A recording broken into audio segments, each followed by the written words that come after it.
السلام علیکم ورحمۃ اللہ وبرکاتہ. نحمده ونصلي على رسوله الكريم اما بعد. اللهم صل على محمد وعلى آل محمد كما صليت على ابراهيم وعلى آل ابراهيم انك حميد مجيد. اللهم بارك على محمد وعلى آل محمد كما باركت على ابراهيم وعلى آل ابراهيم انك حميد مجيد. آج ہم انشاءاللہ یہاں سے شروع کریں گے. پھر ام المومنین حضرت حفصہ بنت عمر بن خطاب رضی اللہ تعالی عنہ کے بعد ام المومنین حضرت زینب بنت خزیمہ الہلالیہ رضی اللہ عنہا سے شادی ہوتی ہے. ام المومنین حضرت زینب بنت خزیمہ الہلالیہ رضی اللہ عنہا یہ حضرت عبیدہ بن حارث رضی اللہ عنہ کے نکاح میں تھی جو بدر میں شہید ہو گئے تھے. ان کے بعد رمضان 3 ہجری میں رسول اللہ صلی اللہ علیہ وسلم نے ان سے شادی کر لی اور کہا جاتا ہے کہ وہ حضرت عبداللہ ابن جحش رضی اللہ عنہ کے نکاح میں تھی. وہ جنگ احد میں شہید ہوئے اور رسول اکرم صلی اللہ علیہ وسلم نے 4 ہجری میں ان سے شادی کی. انہیں جاہلیت میں ام المساکین کہا جاتا تھا، یعنی اسلام سے پہلے، کیونکہ وہ مسکینوں کو کھانا کھلایا کرتی تھی. آپ سے شادی کے 8 مہینے بعد یا تقریباً 3 مہینے بعد ربیع الثانی 4 ہجری میں ان کا انتقال ہو گیا. نبی علیہ الصلاۃ والتسلیم نے ان کی نماز جنازہ پڑھائی اور انہیں بقیع میں دفن کیا گیا. پھر ام المومنین حضرت ام سلمہ ہیں بنت امیہ مخزومیہ ہیں رضی اللہ عنہا. یہ حضرت ابو سلمہ کے عقد میں تھی. ابو سلمہ بھی نبی علیہ السلام کے صحابی تھے اور ان سے ان کی کئی اولادیں بھی تھیں. یعنی ایک تو سلمہ نام کے نوجوان تھے اور ان کی ایک بیٹی تھی جن کا نام زینب تھا. تو زینب ربیبہ بن کے نبی علیہ السلام کے ہاں آئی تھی. ابو سلمہ جمادی الاخری 4 ہجری میں انتقال کر گئے. پھر رسول اللہ صلی اللہ علیہ وسلم نے شوال 4 ہجری میں چند روز باقی تھے کہ ان سے شادی کر لی. یہ بھی فقیہ ترین اور عقل مند ترین عورتوں میں سے تھی. امام القیم رحمۃ اللہ علیہ نے ان کا بھی نام لیا ہے کہ ان کی بھی فقہی فتاوی کو اگر جمع کیا جائے تو پورا ایک والیوم تیار ہو سکتا ہے. ان کی فقاہت تو خیر بڑی مشہور ہے، لیکن وہ یاد ہوگا کہ نبی علیہ الصلاۃ والتسلیم صلح حدیبیہ کے موقع پر جب واپسی تشریف لانا چاہ رہے تھے تو اللہ کے رسول صلی اللہ علیہ وسلم نے صحابہ کرام سے فرمایا کہ اب اٹھو، احرام کھول دو اور اپنی قربانیاں کرو، سر منڈاؤ، واپس چلتے ہیں. تو آپ نے جو اعلان کیا تو صحابہ کو کافی تکلیف تھی کہ ہم آئے تھے، چاہتے تھے کہ عمرہ کر لیں، لیکن معاہدہ ہوا اور اس معاہدے میں بھی ہم کافی حد تک یوں لگتا ہے کہ شکست کھا گئے. ہم نے دب کے تمام شرائط کو قبول کر لیا ہے. تو نبی علیہ السلام نے جب یہ فرمایا تو سب صحابہ خاموش ہیں دکھ کی وجہ سے، مگر انہوں نے نہ نہیں کی. آپ فرماتے ہیں اٹھو کرو، کوئی اٹھتا ہی نہیں ہے. تو صحابہ کرام کی یہ حالت دیکھ کے نبی علیہ السلام اپنے خیمے میں تشریف لے گئے. پھر آپ باہر تشریف لاتے ہیں، پریشانی کے عالم میں آپ خیمے جاتے ہیں، پھر باہر آتے ہیں، پھر اندر جاتے ہیں، پھر باہر آتے ہیں. تو ام سلمہ آپ کے ساتھ تھی رضی اللہ عنہا. تو انہوں نے عرض کیا اللہ کے رسول خیریت ہے؟ تو آپ فرمانے لگے کہ دیکھو یہ تمہاری قوم، میں کہتا ہوں اٹھو اور یہ کرو، یعنی قربانی کرو، اٹھو، سر منڈاؤ، احرام کھولو اور واپس چلیں، کوئی اٹھتا ہی نہیں ہے، کیا کروں؟ تو سیدہ ام سلمہ نے عرض کی اللہ کے رسول آپ پریشان نہ ہوں، آپ خود بسم اللہ کریں. آپ اٹھیں اور آپ اٹھ کے اپنے سر کو منڈائیں، بس آپ یہ کام تو کریں. یہ مشورہ تھا جو انہوں نے دیا. تو نبی علیہ السلام نے ایسا ہی کیا. جو ہی آپ شروع ہوئے سارے صحابہ نے ایک دوسرے کو پکڑا اور سر موڑنے شروع کر دیے، اور پھر اس کے بعد سب نے قربانیاں بھی کی، اپنی احرام بھی کھولے اور اس طرح بڑی خوشی سے واپس آ گئے. تو اس اعتبار سے حضرت ام سلمہ رضی اللہ تعالی عنہا کی جو فقاہت ہے یا ذہانت ہے وہ پتہ چلتی ہے کہ نبی علیہ السلام کے گھر میں آ کے ان کی ذہانت کو مزید ابھرنے کا موقع ملا ہے. تو یہ ابو جہل کا جو خاندان ہے بنو مخزوم، اس خاندان سے ان کا تعلق تھا. صرف ابو جہل مسلمان نہیں ہوا، لیکن باقی جو بہت سے لوگ تھے بنو مخزوم کے وہ مسلمان ہوئے. ام المومنین حضرت زینب بنت جحش بن رعب رضی اللہ عنہا یہ نبی علیہ الصلوۃ والتسلیم کی پھوپھی امیمہ بنت عبد المطلب کی صاحبزادی تھیں. ان کی شادی پہلے پہل حضرت زید ابن حارثہ سے کی گئی، لیکن دونوں میں ہم آہنگی نہ ہو سکی، حتیٰ کہ حضرت زید رضی اللہ تعالیٰ عنہ نے طلاق دے دی. چونکہ نبی علیہ الصلوۃ والتسلیم نے ان کو اپنا متبنہ یعنی لے پالک بنا رکھا تھا، اور اس کی وجہ سے انہیں زید ابن محمد کہا جاتا تھا، جیسا کہ پہلے گزر چکا ہے. اہل جاہلیت میں رواج تھا کہ وہ متبنہ بیٹے کی بیوی کو متبنہ بنانے والے باپ پر اسی طرح حرام سمجھتے تھے جیسے حقیقی بیٹے کی بیوی ہو. اس لیے جب حضرت زید سے حضرت زینب کی عدت گزر چکی تو اللہ تعالیٰ نے 7 آسمانوں کے اوپر سے نبی صلی اللہ علیہ وسلم کے ساتھ ان کی شادی کر دی اور متبنہ بنانے کے عمل کو لغو قرار دے دیا. وہ جس کا بیٹا ہے وہ اس کا ہے. ما کان محمد ابا احد من رجالکم، نبی علیہ الصلوۃ والتسلیم تم میں سے کسی مرد کے باپ نہیں ہیں، کسی کے وہ باپ نہیں ہیں. مرد کوئی بڑا بالغ آدمی اس وقت کوئی بھی موجود ہو، کوئی نہیں کہہ سکتا کہ نبی علیہ السلام میرے والد ہیں، کیونکہ آپ کے بچے چھوٹے چھوٹے تھے، لڑکے وہ فوت ہو گئے. تو اس لیے جتنے بھی آدمی بڑے تھے یا آپ کے ارد گرد تھے، ان کو نبی علیہ السلام نے اگر زبان سے کہہ دیا تو وہ پرانے دور کی ایک بات تھی، لیکن جب مسئلہ اتر گیا تو اس وقت سمجھا دیا کہ ادعوہم لآبائہم، جو بھی غلام ہیں ان کو اپنے والد کی طرف منسوب کر کے ان کو پکارا کرو، کیونکہ تم خود جب ایک دوسرے کو کہتے ہو تو یہ تمہارے اپنے منہ کی بات ہے. تم کسی کو کہہ دو یہ میرا بھائی ہے، یہ میری بہن ہے، یا میری والدہ ہے، یا میری بہو، یہ کہہ دینا آسان ہے، لیکن حقیقی معنوں میں خونی رشتہ قائم نہیں ہوتا. تو اس لیے یہ لغو باتیں ہیں. تو اللہ تعالیٰ نے ایک بڑا عظیم قانون اتار کے امت کے لیے آسانی کر دی، اور نبی علیہ الصلوۃ والتسلیم نے اس سلسلے میں بڑی شدید باتیں بھی امت کو سمجھانے کے لیے کی ہیں کہ نسبت ہر انسان اپنے باپ کی طرف کرے، کسی اور کی طرف نہ کرے. ایک چھوٹی سی بات ذہن میں آ رہی ہے، میں آپ سے کر دوں کہ ہمارے ہاں اکثر و بیشتر جب شادیاں ہوتی ہیں تو بچی جب گھر میں آتی ہے تو وہ اپنے آپ کو مسز فلاں کہتی ہے. پڑھیے آپ سید عائشہ رضی اللہ تعالیٰ عنہ نے کبھی یہ نہیں کہا کہ میں مسز محمد ہوں. آپ صلی اللہ علیہ وسلم بھی ان کو پکارتے ہیں تو فرماتے ہیں عائشہ یا بنت ابی بکر، وہ ابو بکر کی بیٹی. اب یہ فرماتے ہیں. تو اس لیے یہ جو لفظ ہے مسز، یہ بھی قابل غور ہے، یہ بھی اچھا لفظ نہیں ہے. ڈکشنری میں جا کے دیکھیں تو یہ اچھا لفظ نہیں ہے، بہت برے معنوں میں استعمال ہوتا ہے. تو اس لیے یہ جو نسبت ہے، چاہے لڑکی ہو یا لڑکا ہو، اس کی نسبت والد کی طرف ہونی چاہیے، کسی اور کی طرف نہیں ہونی چاہیے. تو بہرحال یہ قانون اترا اور اللہ تعالیٰ نے اس عمل کو لغو قرار دے دیا. یہ ذی قعدہ 5 ہجری کا واقعہ ہے، اور کہا جاتا ہے کہ 4 ہجری میں کسی وقت یہ بات پیش آئی تھی. حضرت زینب رضی اللہ تعالی عنہا بڑی عبادت گزار اور زبردست صدقہ کرنے والی خاتون تھیں. 53 سال کی عمر میں 20 ہجری میں ان کی وفات ہوئی. نبی علیہ الصلوۃ والتسلیم نے وفات سے پہلے یہ فرما دیا تھا کہ مجھے اب سب سے پہلے وہ خاتون آ کے ملے گی تم میں جس کے ہاتھ بڑے لمبے ہیں. تو نبی علیہ السلام کی وفات کے بعد خواتین امہات المومنین اپنے ہاتھوں کو دیکھتی رہیں اور ملاتی رہیں کہ کس کا ہاتھ لمبا ہے اور کس کا چھوٹا ہے. تو بعد میں جب سیدہ زینب فوت ہوئی تو اس موقع پہ ان کو اندازہ ہوا کہ ہاتھ لمبے سے مراد یہ کہ جو بڑی سخی ہوگی. تو یہ حضرت زینب رضی اللہ تعالی عنہا ہی تھی. پھر اس کے بعد یہ بھی دیکھیے کہ خواتین میں ظاہر ہے یہ سوکنے تھیں آپس میں، تو ان سوکن پن میں بہت سی باتیں بھی ناراضگی کی آپس میں ہو جایا کرتی تھی. تو یہ ان کو کہا کرتی تھی کہ میں تم سے زیادہ فضل والی ہوں، تمہارا نکاح زمین پہ ہوا ہے اور میرا نکاح اللہ نے 7 آسمان کے اوپر سے کیا. تو اس طرح یعنی الحمدللہ سارے معاملات اس طرح سیٹل ہو جاتے تھے. ایک دوسرا تسلیم کرتا تھا کہ ہاں یہ بات واقعی ایک فضیلت کی ہے. 53 سال کی عمر میں 20 ہجری میں ان کی وفات ہوئی. قرآن مجید میں اس کا ذکر ہے، نکاح کا ذکر قرآن مجید میں ہے.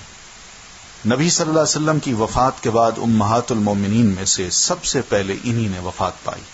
حضرت عمر بن خطاب رضی اللہ تعالیٰ عنہ نے نماز جنازہ پڑھائی اور بقیع میں دفن کی گئی.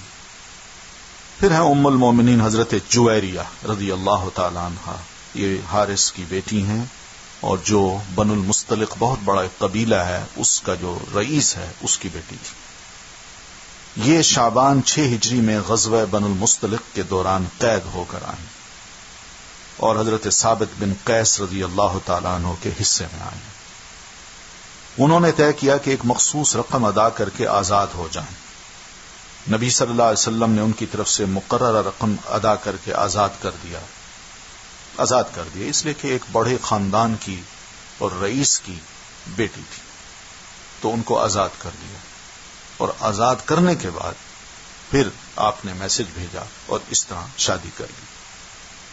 تو یوں ہی یہ شادی ہوئی تو یہ دیکھ کر مسلمانوں نے بنو المستلق کے 100 گھرانے آزاد کر دیے، کیونکہ یہ بہت سے لوگ قید ہو کر آئے تھے اور ان کے لڑکے، آدمی، بچیاں یہ سب غلام بن گئے تھے اور لوگوں میں تقسیم ہو گئے تھے. تو جو ہی انہوں نے دیکھا کہ نبی علیہ السلام نے اس خاتون سے شادی کر لی ہے، اب ان کے رشتہ دار ہمارے گھروں میں غلام رہیں، انہوں نے کہا یہ نہیں ہو سکتا، سب کو آزاد کر دیا. اور یہ کہا کہ یہ لوگ رسول اللہ صلی اللہ علیہ وسلم کے سسرالی ہیں، اب یہ نہیں ہو سکتا. چنانچہ یہ اپنی قوم کے لیے بڑی بابرکت خاتون ثابت ہوئی. 65 سال کی عمر میں ربیع الاول میں 56 ہجری اور کہا جاتا ہے کہ 55 ہجری میں وفات پائی. پھر ام المومنین حضرت ام حبیبہ ہے. ان کی کنیت ام حبیبہ تھی، نام اصل میں رملہ تھا. یہ ابو سفیان کی بیٹی تھی. یہ عبید اللہ ابن جحش کے عقد میں آئی تھی اور جب اس سے حبیبہ پیدا ہوئی تو ان کی نسبت سے ان کی کنیت ام حبیبہ پڑ گئی. انہوں نے عبید اللہ کے ساتھ حبشہ ہجرت کی، لیکن وہ نصرانی ہو کر حالت ارتداد میں ہی وفات پا گیا. یعنی عبید اللہ وہاں جا کے نصرانی بن گیا، مرتد ہو گیا اور اسی حالت میں ہی فوت ہو گیا. مگر ام حبیبہ اسلام پر قائم رہی. جب رسول اللہ صلی اللہ علیہ وسلم نے عمرو بن امیہ الضمری رضی اللہ تعالیٰ عنہ کو نامہ مبارک دے کر نجاشی کے پاس روانہ کیا تو اسے حکم دیا کہ ام حبیبہ کی شادی نبی صلی اللہ علیہ وسلم سے کر دے. چنانچہ نجاشی نے آپ سے ان کی شادی کر دی اور اپنے پاس سے 400 دینار مہر دے کر شرحبیل ابن حسنہ رضی اللہ تعالیٰ عنہ کے ساتھ انہیں روانہ کر دیا. رسول اللہ صلی اللہ علیہ وسلم نے خیبر سے واپس آ کر صفر یا ربیع الاول 7 ہجری میں انہیں رخصت کرایا. 42 یا 44 ہجری میں ان کی وفات ہوئی. پھر ام المومنین حضرت صفیہ ہیں. یہ حیی ابن اخطب ایک یہودی بہت بڑے ربائی تھے اور اپنی قوم کے سردار بھی تھے. یہ ان کی بیٹی ہیں. بنو نذیر کے سردار کی صاحبزادی ہیں اور بنی اسرائیل میں حضرت ہارون علیہ السلام کی نسل سے تھی.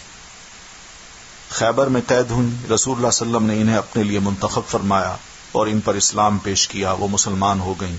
آپ نے انہیں آزاد کر کے ان سے شادی کر لی. یہ فتح خیبر 7 ہجری کے وقت کی بات ہے. مدینہ واپس ہوتے ہوئے خیبر سے 12 میل کے فاصلے پر وادی صحبہ پہنچ کر انہیں رخصت کرایا. 50 ہجری میں اور کہا جاتا ہے کہ 52 ہجری میں اور یہ بھی کہا جاتا ہے کہ 36 ہجری میں ان کی وفات ہوئی اور بقیع میں دفن کی گئی. ابو سفیان نبی علیہ الصلوۃ والتسلیم کے بہت مخالف ہیں اور بہت دفعہ یعنی فورسز لے کے مدینہ آئے اور نبی علیہ السلام پر چڑھائی بھی کی. بہت سے صحابہ کرام کو شہید بھی کیا، جنگیں بھی لڑی، شکست بھی کھائی، واپس بھی گئے. دشمنی ہے اور یہ دشمن جو اللہ کے رسول کا ہے اس کی بیٹی ہے. سوچنے کی بات یہ ہے کہ دشمن کی بیٹی سے اللہ کے رسول شادی کرتے ہیں اور یہ خاتون نبی علیہ السلام کے گھر میں آ کے اپنے والد کی جو دشمنی ہے، ظاہر ہے بیٹی ہیں ان کی، اس کو اپنے دل میں نہیں رکھتی. کیوں؟ کیا چیز تھی اللہ کے رسول صلی اللہ علیہ وسلم کی ذات میں کہ ان کے سینے میں آپ صلی اللہ علیہ وسلم کے بارے میں کوئی نفرت نہیں، کوئی ایسا واقعہ نہیں ملتا معمولی سا کہ ام حبیبہ نے نبی علیہ الصلوۃ والتسلیم کے خلاف کوئی معمولی سی حرکت کی ہو کہ جس سے یہ تائید ملتی ہو کہ یہ اپنے والد کے موقف کے ساتھ ہیں. نہیں ملتی کوئی بات. پھر اسی طرح صفیہ ہیں بنت حیی. یہ حیی بہت بڑے یہودی سردار ہیں بنو نذیر کے. پھر ان کے اپنے شوہر ہیں سلام ابن مشکم، غالباً ان کا نام تھا، بہت بڑے یہودی ہیں. وہ اسی لڑائی میں جب نبی علیہ السلام نے بنو نذیر کو یا ان کے قلعے کو فتح کیا ہے تو اس میں سلام کو قتل کیا گیا تھا اور صفیہ اس کی بیوی تھی، اور حیی ابن اخطب جو یہودی سردار ہیں اس کی بیٹی ہیں. پھر اسی طرح پورے یہودیوں کے جو بڑے سردار تھے وہ صفیہ کے چچا تھے. نفرت تھی نبی علیہ السلام کے خلاف بڑی شدید قسم کی، لیکن یہ بھی جب نبی علیہ السلام کے گھر میں آتی ہیں تو کمال ہے کہ ان خاتون کے دل میں نبی علیہ السلام کی محبت بڑھ جاتی ہے اور اپنے والدین کی محبت بالکل ختم ہو جاتی ہے. جس کا شوہر مارا گیا ہو، اور شوہر مارنے والا بھی نبی علیہ الصلوۃ والتسلیم، ظاہر ہے ان کے بڑے تھے مسلمانوں کے، اور جس کا والد جو ہے وہ نکال دیا گیا ہو اس علاقے سے، اور پورے رشتہ دار جو ہیں وہ بھی نکال دیے گئے ہوں، اور وہ علاقہ فتح ہو گیا ہو.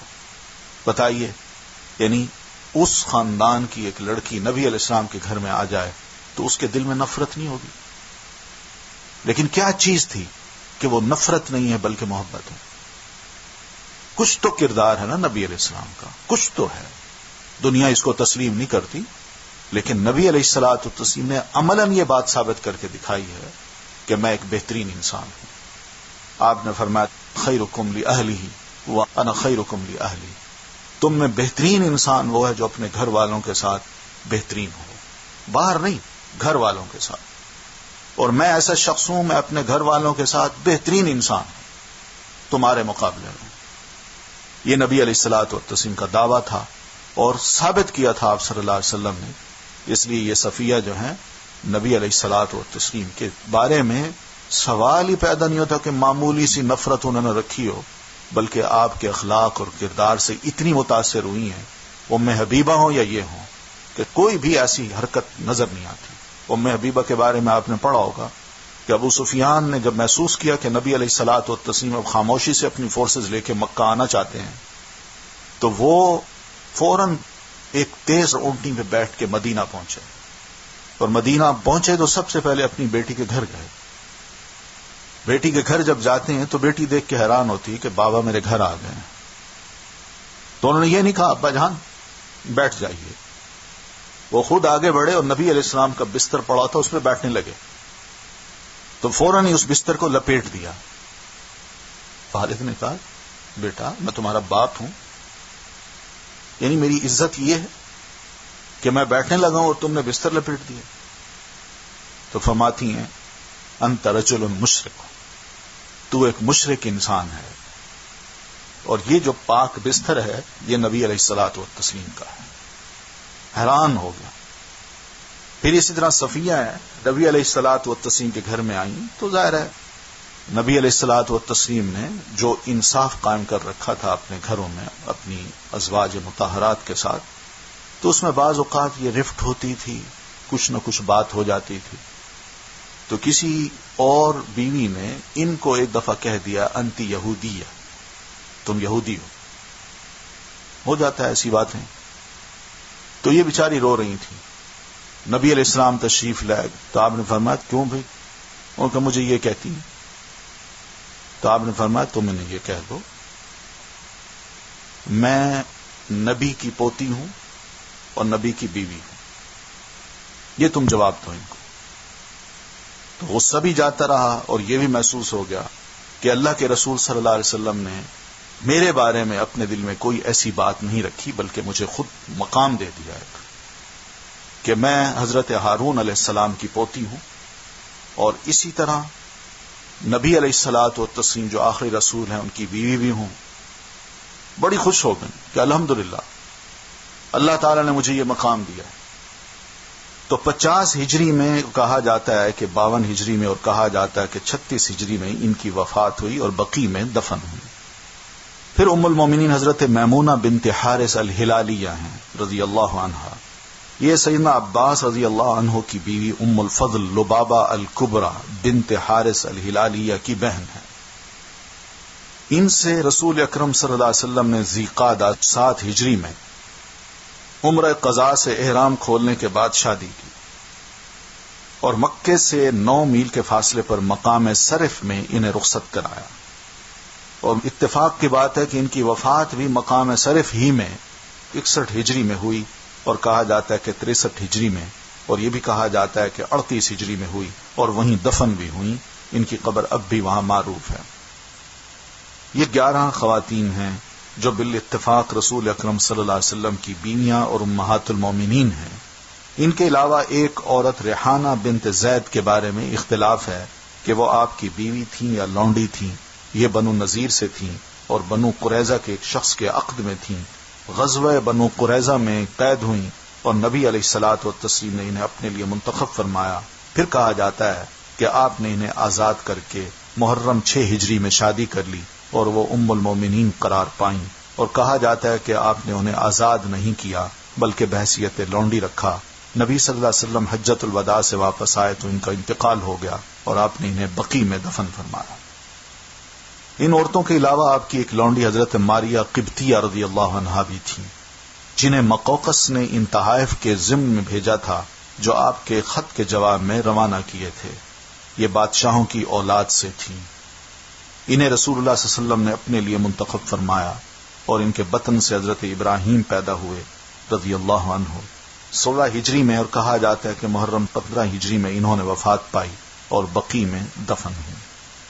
تو ماریہ قبطیہ سے نبی علیہ الصلوۃ والتسلیم کا یہ جو تعلق تھا، اسی تعلق کی نسبت سے آپ اہل مصر کے بارے میں کہا کرتے تھے کہ یہ میرا سسرال ہے۔ تو اس لیے یہ بھی دیکھا گیا ہے عام طور پر کہ سعودی عرب کے جو لوگ ہیں وہ مصریوں کی ماشاءاللہ خاصی عزت کرتے ہیں، وہ صرف اس نسبت سے، یعنی ان دونوں عرب قوموں کا جو سعودیز ہیں یا عرب ہیں قریشی جو مکہ اور مدینہ کے رہنے والے، ان کا اہل مصر کے جو لوگ ہیں ان کے ساتھ ایک خاصا قلبی تعلق ہے اور وہ اسی چیز کو اہمیت دیتے ہیں۔ بیچ میں درمیان میں کچھ بھی ہو جائے لیکن وہ وقت کے ساتھ ساتھ ختم ہو کے اس رشتے کو قائم ضرور رکھ دیتے ہیں۔ تو یہ خواتین تھیں نبی علیہ الصلوۃ والتسلیم کی۔ اس پہ بہرحال بہت سی اسٹڈی ہو چکی ہے، لوگوں نے بڑا اعتراض کیا کہ آپ صلی اللہ علیہ وسلم نے کیوں اتنی زیادہ شادیاں کی، آپ پر بہت سے الزام بھی لگائے، آپ کو متہم بھی کیا گیا، اور معلوم نہیں آج کے دور میں جو جو لفظ ہو سکتے ہیں وہ سب نبی علیہ السلام پر چسپاں کیے گئے۔ لیکن سوال صرف یہ ہے کہ نبی علیہ الصلوۃ والتسلیم نے جو کچھ بھی کیا، کیا اپنی مرضی سے کیا یا اللہ کی اجازت سے کیا؟ قرآن کریم نے اس کی اجازت دی تھی آپ کو، قرآن کریم میں یہ باتیں لکھی ہوئی ہیں۔ آپ سورہ احزاب پڑھیں تو اس میں سب مسائل مذکور ہیں۔ دوسری بات یہ بھی ہے کہ وہ معاشرہ کوئی اعتراض نہیں کرتا، کوئی بھی اعتراض نہیں کرتا، مانتا ہے، سارا معاشرہ اس کو تسلیم کرتا ہے، اور یہ اجازت صرف اللہ نے نبی علیہ السلام کو دی ہے، کسی اور کو نہیں دی۔ تو اس وجہ سے یہ جو اعتراضات ہیں یہ بات کے لوگوں کی محض قلم رانیاں ہیں یا زبان کھول کے چلتے چلتے فقرے ہیں جو لوگ کس دیتے ہیں، مگر حقیقت یہ ہے کہ اللہ کے رسول صلی اللہ علیہ وسلم کے ان نکاحوں میں سب سے بڑی حکمت یہ تھی کہ ان نکاحوں کے ساتھ جس قبیلے کی بھی خاتون سے اللہ کے رسول نے نکاح کیا وہ پورا قبیلہ دشمنی میں ذرا کم ہو گیا، اور پھر آہستہ آہستہ اسلام اس پورے قبیلے میں پھیل گیا۔ عربوں میں یہی رواج تھا کہ جہاں رشتہ ہو جاتا وہ پورا قبیلہ اس شخص کی عزت کرتا کہ یہ اب ہمارا بیٹا ہے، اب اس کا تعلق ہمارے ساتھ ہو گیا۔ یہی وہ چیز ہے جس کو قرآن مجید نے ایک موقع پہ کہا تھا کہ میں تم سے اور کچھ نہیں چاہتا، صرف اتنا تو خیال کرو کہ قرابت کا رشتہ ہے وہ تو خیال کرو، اس کی تو ریسپیکٹ کرو، اور واقعی اس کی ایک ریسپیکٹ تھی۔ ابو سفیان خود اس بات کو تسلیم کرتے ہیں، جب نبی علیہ الصلوۃ والتسلیم نے ان کی بیٹی سے شادی کر لی تو وہ خود کہتے ہیں کہ یہ شخص ایسا ہے جس کو بالکل شکست نہیں دی جا سکتی۔ نبی علیہ السلام کے بارے میں انہوں نے یہ لفظ کہے جب نبی علیہ السلام نے ان کی بیٹی ام حبیبہ سے شادی کر لی تھی۔ کوئی اعتراض نہیں ہے ان کو، لیکن وہ یہ سمجھتے ہیں کہ یہ ایسے روٹس پہ جا کے اپنے تعلقات کو قائم کر لیتے ہیں کہ جس سے دشمنیاں ختم ہو جاتی ہیں، اور نبی علیہ السلام نے یہی کام کیا تھا۔ اور پھر اس کے علاوہ پھر جن خواتین نے جو نبی علیہ السلام کے گھر میں آئی ہیں تو کیا ان خواتین نے بڑی بڑی قربانیاں نہیں دی؟ سوچنے کی بات تو یہ ہے کہ ان کی کتنی بڑی قربانی ہے۔ وہ چاہتی تو بڑے اچھے اچھے خاندانوں میں جا کے شادی کر سکتی تھی، اور ان خاندانوں میں ان کو بڑا آرام ملتا، نوکر چاکر ملتے، بڑی خدمت ہوتی، مگر انہوں نے دنیا کو ایک طرف کر کے نبی علیہ الصلوۃ والسلام کا مہیا کردہ ایک چھوٹا سا جو کمرہ ہے جس میں شاید ایک صف بچتی ہے، اس کو ترجیح دی ہے. اور اگر ایک وقت کا کھانا ہے تو 4 وقت کا کھانا نہیں ہے، اس کو ترجیح دی ہے. یہ کم قربانی ہے. وہ تو اس چیز کو تسلیم کرتی ہے، لیکن ہم لوگ خامخواہ ان کی ہمدردی لے کے نبی علیہ السلام کی مخالفت کرتے ہیں. تو یہ باتیں بہرحال اس کے کافی حد تک اچھے جوابات علماء نے دیے ہیں. ہم خود مسلمان جو ہیں نبی علیہ السلام کی ان شادیوں کے بارے میں ذرا چپ ہو جاتے ہیں کہ ہمارے پاس کچھ کہنے کو نہیں ہے. لیکن اگر تجزیہ کیا جائے تو ایک بات ضرور سامنے آتی ہے کہ اللہ کے رسول صلی اللہ علیہ وسلم میں واقعی یہ صلاحیت تھی کہ آپ ہر شخص کے ساتھ بہترین معاملہ کرنا جانتے تھے. آپ کا گھر جو ہو نا، سب سے بڑی شہادت وہ دے رہا ہے کہ آپ گھر والوں کے ساتھ اتنے اچھے تھے کہ جس کی مثال نہیں تھی. ورنہ یہ تو یعنی بڑا ہی مشکل ہوتا ہے کہ ان حالات میں ایک انسان اپنے آپ کو بیلنس میں رکھ سکے. آپ صلی اللہ علیہ وسلم الحمدللہ ہر اعتبار سے مطمئن ہے اور متوازن شخصیت ہے. کبھی آپ کو گھر والوں کی طرف سے پریشان نہیں کیا گیا اور نہ ہی آپ نے کوئی ایسا رویہ اختیار کیا کہ ان کو موقع ملے گا. یہ کم خوبی نہیں ہے، بہت بڑی خوبیاں ہیں. پھر اس کے بعد اولاد ہے. یہ گزر چکا ہے کہ حضرت ابراہیم کے سوا آپ کی تمام اولاد حضرت خدیجہ رضی اللہ تعالی عنہا سے تھی. ذیل میں ان کا بھی مختصر تعارف کیا جا رہا ہے. قاسم پہلا نام ہے قاسم. یہ رسول اللہ صلی اللہ علیہ وسلم کے سب سے بڑے صاحبزادے تھے. انہی کی نسبت سے آپ کی کنیت ابو القاسم تھی. انہوں نے اتنی عمر پائی کہ چلنے لگے تھے، پھر تقریباً 2 سال کی عمر میں وفات پا گئے. پھر زینب ہیں. یہ نبی علیہ السلام کی سب سے بڑی صاحبزادی تھیں. اللہ کی راہ میں مصائب سے 2-4 ہوئیں. آپ نے فرمایا تل کا افضل بناتی، یہ میری بچیوں میں سے بہترین بچی ہے.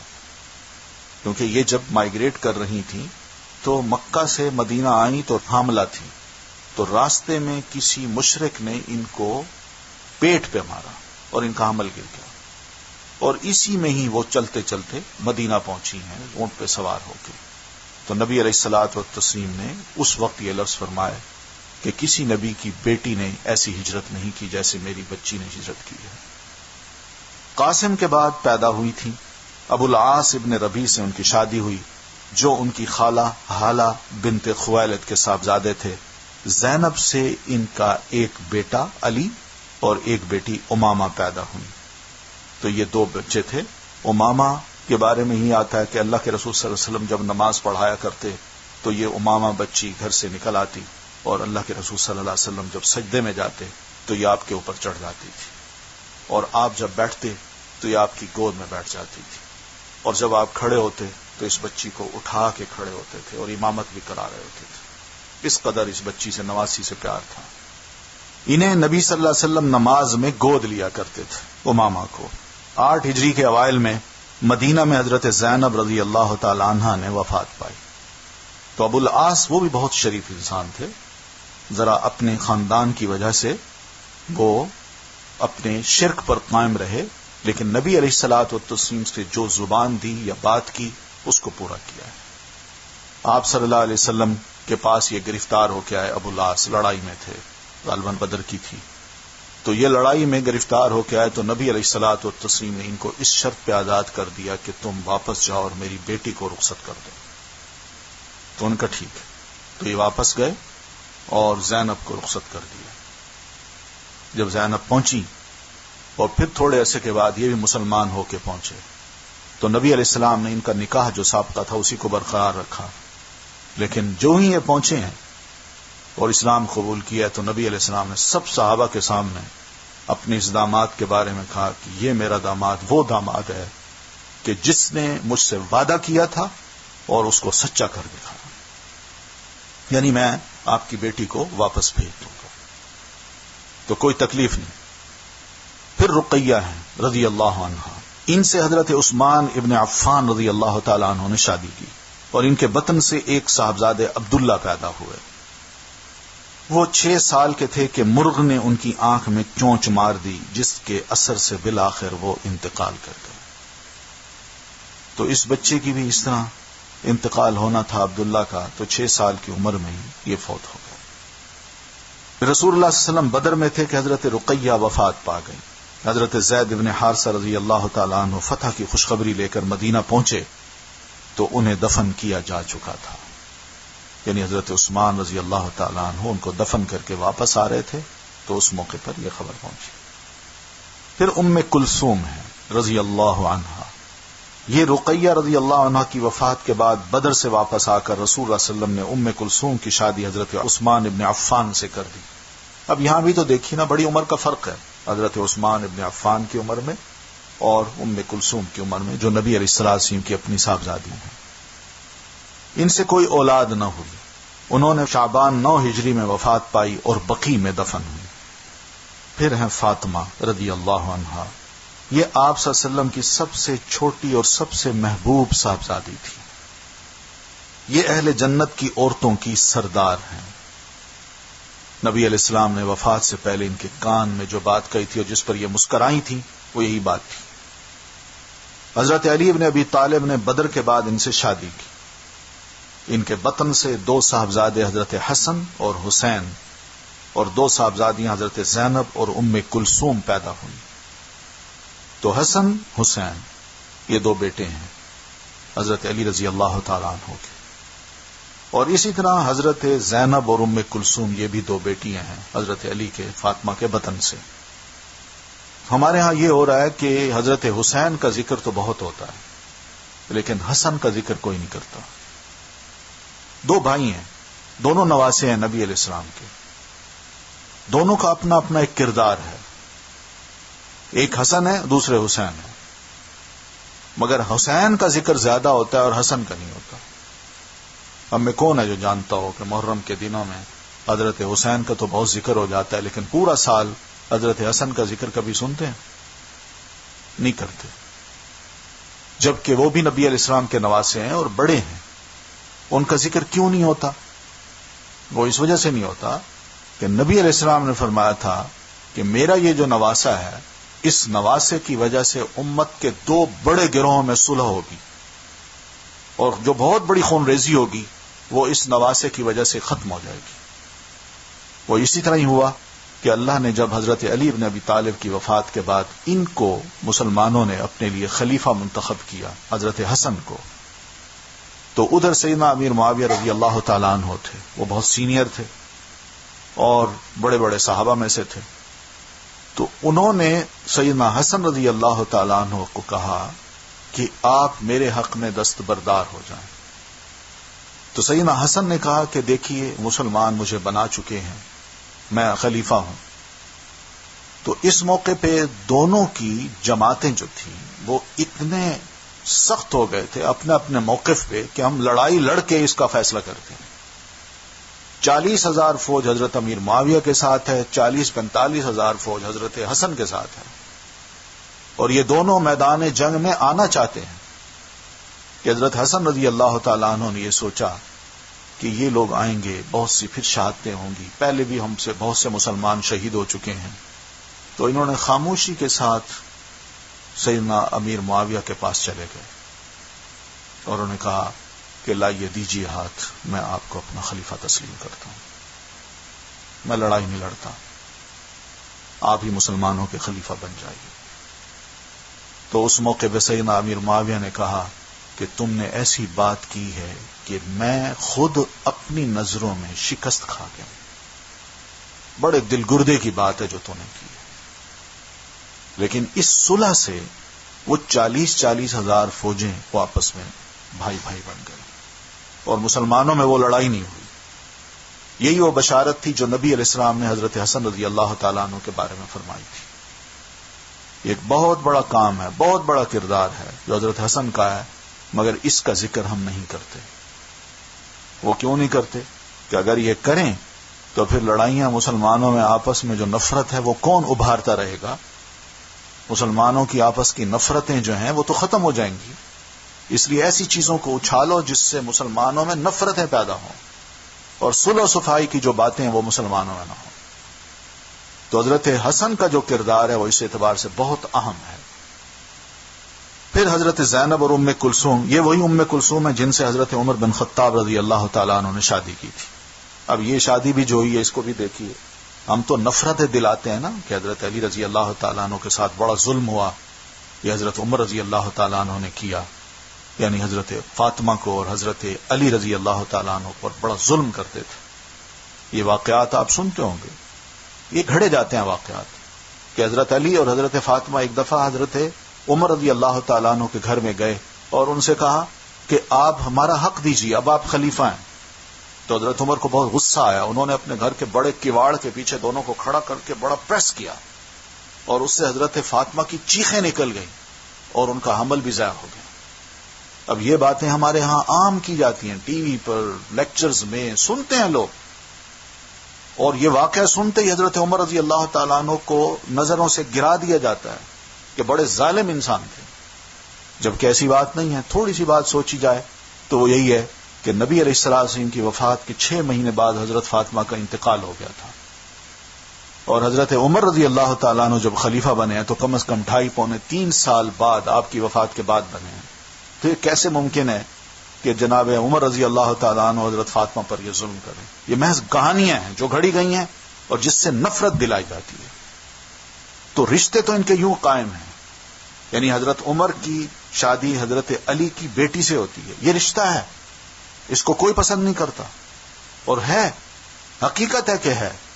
اسی طرح ہم یہ بھی دیکھتے ہیں کہ حضرت حسین کی شہادت کے بعد جو حضرت امیر معاویہ کے خاندان کے بچے اور بچیاں ہیں وہ شادیاں کرتی ہیں حضرت حسین رضی اللہ تعالیٰ عنہ کے خاندان کے ساتھ، ان کے بچے اور بچیوں سے، حتیٰ کہ حضرت علی، حضرت امیر معاویہ کے جو پوتے پڑپوتے ہیں ان میں ان کے نام یہی ہیں، حسن ہے، حسین ہے، علی ہے۔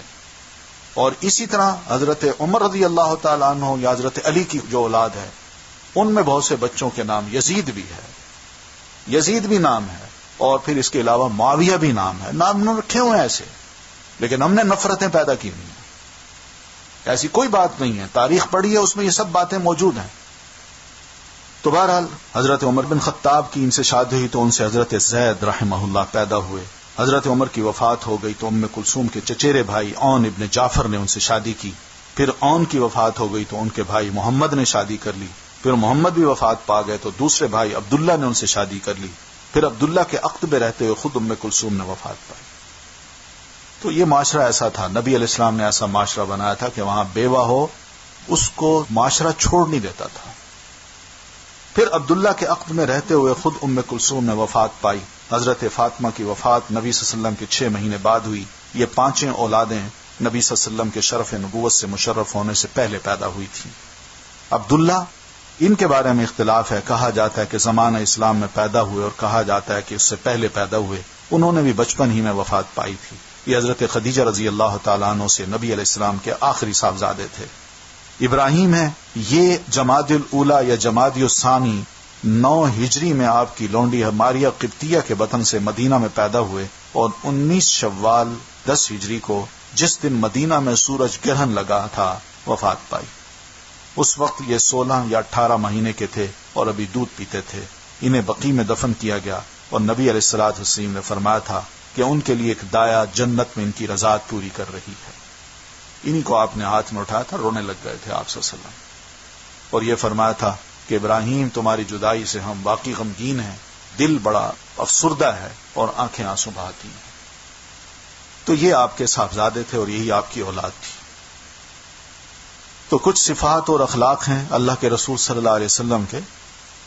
رسول اللہ صلی اللہ علیہ وسلم جمال خلقت اور کمال اخلاق میں سب سے بلند تھے، یعنی آپ پیدائشی اعتبار سے جو فیچرز آپ کے تھے اس میں بھی نبی علیہ الصلوۃ والتسلیم ہر اعتبار سے بلند تھے، اور کمال اخلاق جو تھا اس سے بھی بہت بلند تھے۔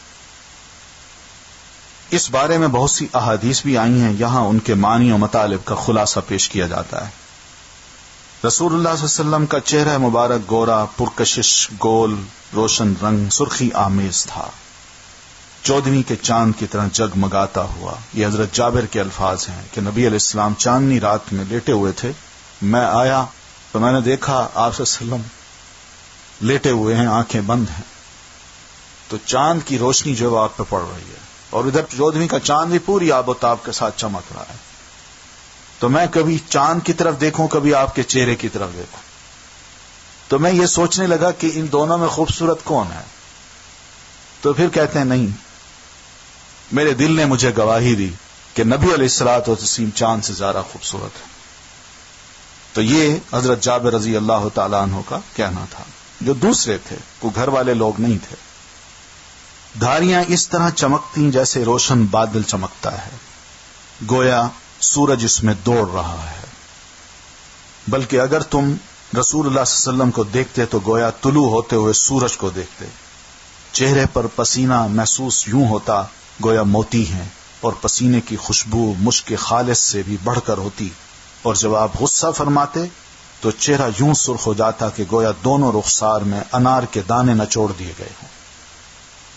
دونوں رخسار ہلکے، پیشانی کشادہ، ابرو کماندار، باریک اور کامل تھے، باہم ملے نہ تھے، اور کہا جاتا ہے کہ ملے ہوئے تھے، یعنی یہاں سے یوں ملے ہوئے تھے. آنکھیں کشادہ تھیں، ان کی سفیدی میں سرخی کی آمیزش تھی. پتلی سیاہ تھی، پلکوں کے بال لمبے اور گھنے تھے. تم دیکھتے تو کہتے کہ آنکھوں میں سرما لگا ہے، حالانکہ آپ سرما لگائے ہوئے نہیں ہوتے تھے. ناک کا بانسا بلند اور خمدار تھا، اس پر نور بلند ہوتا محسوس ہوتا.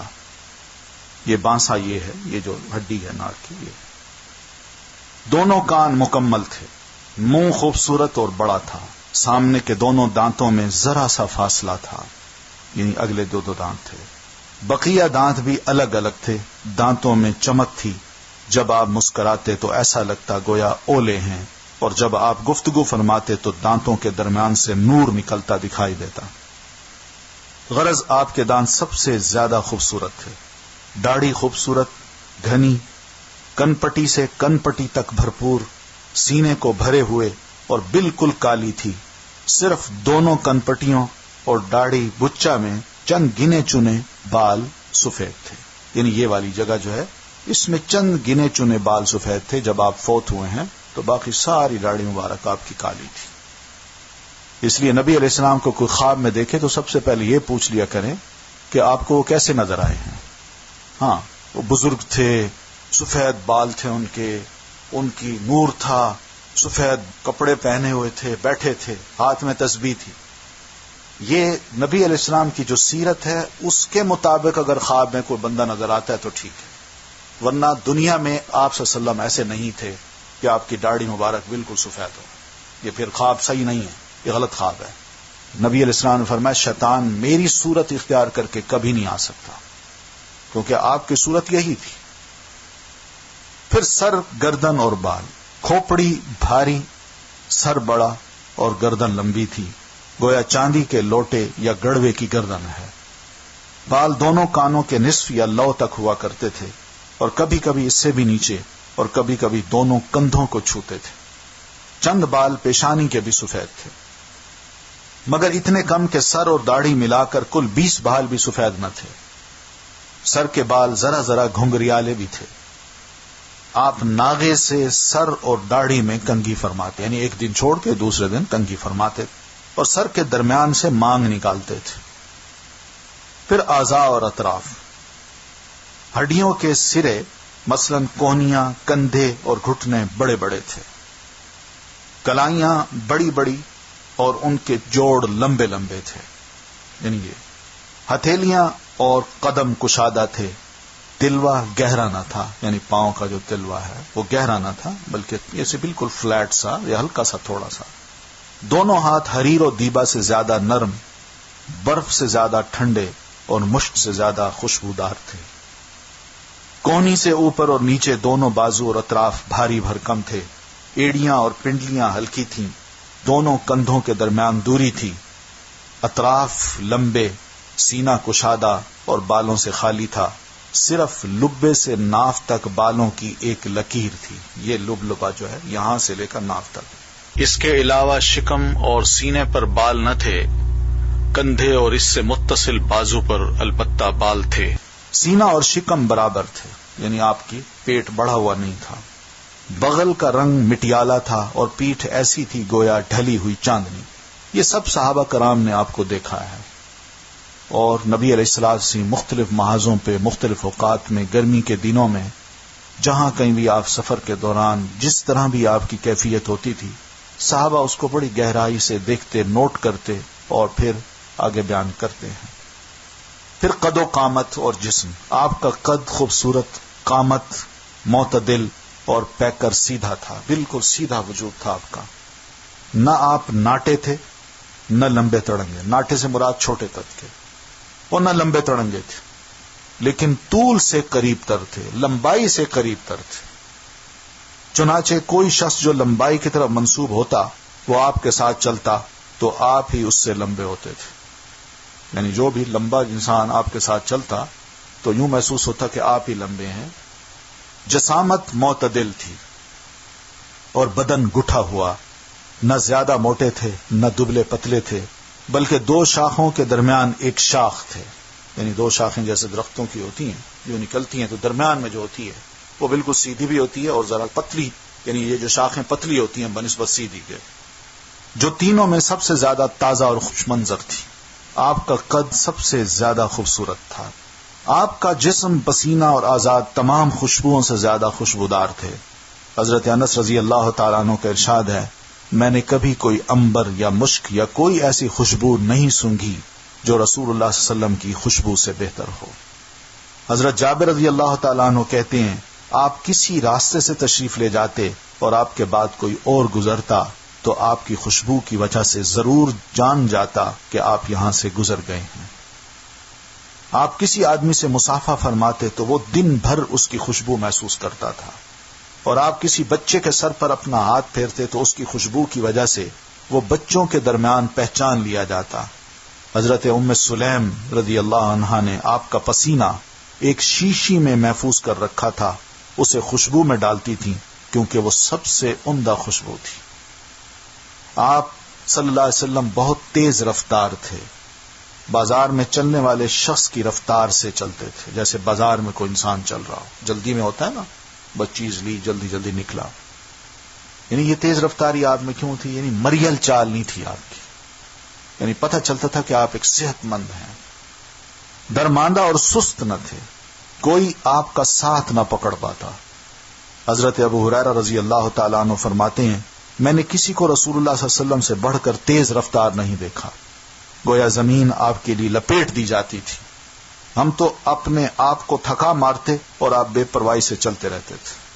یعنی ہم تھک جاتے تھے، نبی علیہ السلام آرام سے چل رہے ہیں، چلتے جا رہے ہیں، چلتے جا رہے ہیں. آپ جب قدم رکھتے تو پورا قدم رکھتے تھے. یعنی یہ نہیں کہ پنڈلی، یعنی ہاتھ پاؤں کا اگلا حصہ ہے وہ زمین پہ رکھ کے پھر اس کو اٹھا لیا اور پورا پاؤں زمین پہ نہ رکھا. تلوے میں گہرائی نہ تھی، اور جب مڑتے تو پورے مڑتے تھے. یعنی یہ نہیں کہ آدھا یوں کر کے کھڑے ہو جاتے، نہ پورا مڑ جاتے تھے. سامنے ہوتے تو مکمل، کسی سے بات کرتے تو بالکل سامنے اس کے مکمل ہوتے تھے.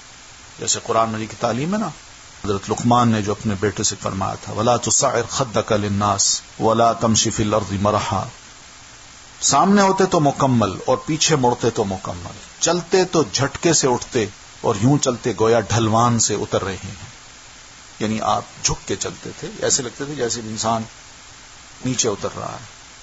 پھر جھٹکے سے پاؤں اٹھاتے اور نرمی سے چلتے تھے. آواز اور گفتگو، آپ کی آواز میں ہلکا سا بھاری پن تھا، اور آپ شیریں گفتار اور باوقار تھے. خاموش رہتے تو باوقار اور گفتگو کرتے تو پرکشش. بول ایسے کہ گویا لڑی سے موتی جھڑ رہے ہیں. بات شروع کرتے تو اس کا پورا احاطہ کر کے ختم فرماتے. گفتگو دو ٹوک ہوتی، نہ مختصر نہ فضول، ہر حرف واضح ہوتا. آپ فصیح و بلیغ اور رواں طبیعت کے تھے، نکھرے ہوئے کلمات بولتے تھے. کوئی شخص خواہ کیسا ہی فصیح و بلیغ ہوتا آپ کی ہمسری نہ کر سکتا تھا. آپ کو حکمت اور دو ٹوک خطاب کے ساتھ جامع کلمات عطا کیے گئے تھے. آپ صلی اللہ علیہ وسلم کے چہرے پر ہمیشہ بشاشت ہوتی، یعنی چہرہ ہنستا مسکراتا ہوتا، تر و تازہ ہوتا. سہل خو اور نرم پہلو تھے، جفا جو اور سخت خو نہ تھے. یعنی آپ میں کوئی ظلم کی بات نہ تھی اور نہ ہی سختی کی بات ہوتی تھی. بازاروں میں اونچی آواز نہ لگاتے، سب سے زیادہ تبسم فرماتے، یعنی مسکراتے رہتے. غصے سے سب سے زیادہ دور اور رضا میں سب سے آگے. دو کاموں میں جو زیادہ آسان ہوتا اسی کو اپناتے، بشرطے کہ وہ گناہ کا کام نہ ہو۔ اگر گناہ کا کام ہوتا تو پھر اس سے سب سے زیادہ دور رہتے تھے، اپنے لیے کبھی انتقام نہ لیا، البتہ اللہ کی حرمت پامال کی جاتی تو اس کے لیے انتقام لیتے تھے۔ آپ سب سے زیادہ سخی، سب سے زیادہ کریم، سب سے بہادر، سب سے شہزور، اذیت پر سب سے بڑھ کر صبر کرنے والے، سب سے زیادہ باوقار اور سب سے بڑھ کر حیادار تھے۔ کوئی چیز ناپسند فرماتے تو چہرے پر اس کے آثار دیکھے جاتے، اپنی نظر کسی کے چہرے پر جماتے، نہ ناپسندیدگی کے ساتھ کسی کا سامنا کرتے تھے۔ سب سے زیادہ عادل، پاک نفس اور پاک دامن، سچائی کے علم بردار اور بڑے امانت دار تھے۔ نبوت سے پہلے ہی امین کے لقب سے مشہور تھے۔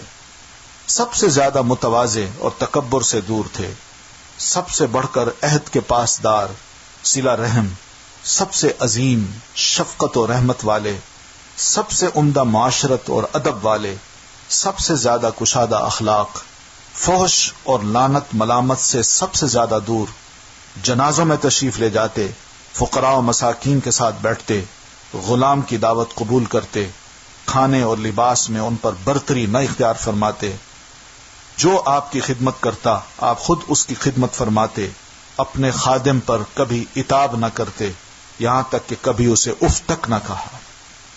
حضرت انس رضی اللہ تعالیٰ عنہ نے یہ اپنے بارے میں فرمایا۔ غرض آپ صلی اللہ علیہ وسلم کے اوصاف کو احاطہ بیان میں لانا ممکن نہیں، لہذا اسی مختصر بیان پر اکتفا کیا جاتا ہے۔ آخر میں مصنف جو ہیں وہ اپنے لیے دعا کرتے ہیں کہ اللہ سبحانہ و تعالیٰ سے دعا ہے کہ اس حقیر سی پونجی کو قبول فرمائے، یعنی یہ سیرت لکھی ہے میں نے، اور ہمیں سید المرسلین اور امام الانبیاء والمتقین خیر و خلائق محمد صلی اللہ علیہ وسلم کی پیروی کی توفیق دے۔ اے اللہ تو نبی صلی اللہ علیہ وسلم پر، آپ کی آل پر اور آپ کے اصحاب پر درود و سلام بھیج اور ہمیں قیامت کے روز آپ کے پرچم کے نیچے جگہ نصیب فرما۔ آمین یا رب العالمین۔ سبحانک اللہم و بحمدک، نشہد ان لا الہ الا انت، نستغفرک و نتوب الیک۔ السلام علیکم ورحمۃ اللہ وبرکاتہ۔